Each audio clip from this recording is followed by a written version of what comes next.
I've identified 3 types of information you will ever hear in a 12-step meeting. The first type of information is fact.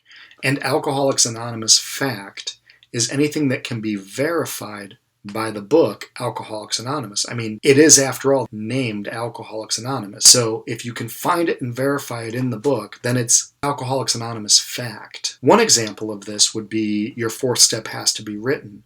There are several places in the book that specifically state we get this down on paper, we write this down, we get it in black and white.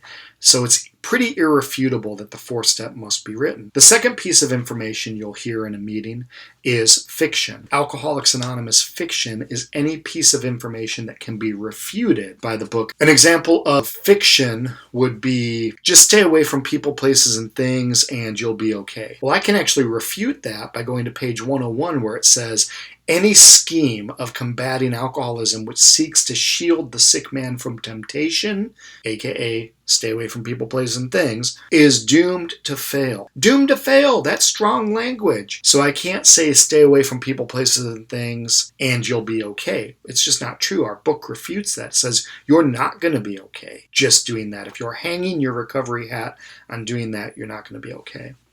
And the third type of information you'll hear in a 12-step room is opinion. Alcoholics Anonymous opinion is anything which cannot be verified nor refuted using the book Alcoholics Anonymous. An example of this would be attend 90 meetings in 90 days. There's nothing in the book that says that 90 meetings in 90 days is better or worse than 180 meetings in 90 days. It doesn't cover the subject at all.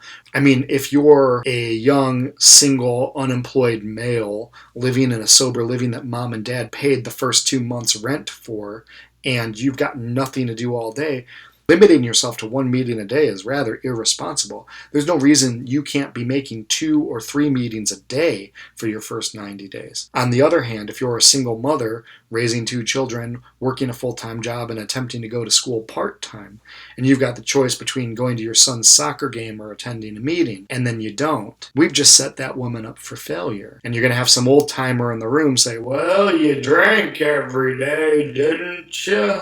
Yeah, but that's not the standard. We're not justifying anything we're doing just because we can compare it to when we were drinking. Obviously, fact ought to be shared as often as possible, and fiction ought to never be shared. But then what about opinions? We've all got opinions. I've got some opinions, and in my opinions are quite lovely. But we've got to be careful to not share our opinions and frame them as fact.